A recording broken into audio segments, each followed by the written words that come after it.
大家好，我係 ESG Connect Program 嘅負責人，我叫 Kitlam。今日好榮幸嚟到商業可持續發展峰會裏面咧，邀請到我哋 ESG Connect 嘅 Mentor Tower Guest 嘅黃宣玲小姐啦，同大家分享一下咧，佢哋係點樣協助企業咧去推動呢個低碳經濟嘅喎。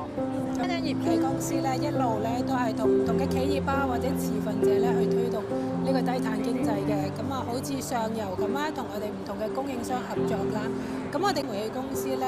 都推出咗咧，同 HSBC 咧推出咗一個可持續金融嘅，咁就係咧希望咧供應商咧可以有對佢哋 ESG 嘅有啲進步啦，咁從而咧喺佢哋嘅借錢嘅利率咧可以減低。咁我哋都希望可以推動到上游供應商嘅ESG 表現啦。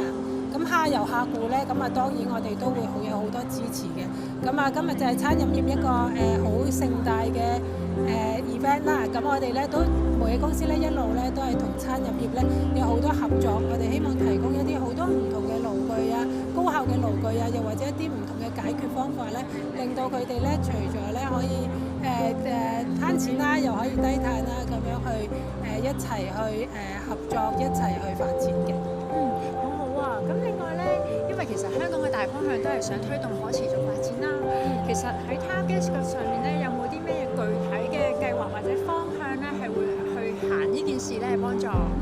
係啊，咁香港咧其實咧即係地方好細啦，咁所以咧去推動即係可持續發展，又或者可再生能源咧，即係有好大需要，但同時咧都會有好大挑戰啊！因為我哋冇地方，唔係可以好似其他國家或者中國咁樣，好多地方可以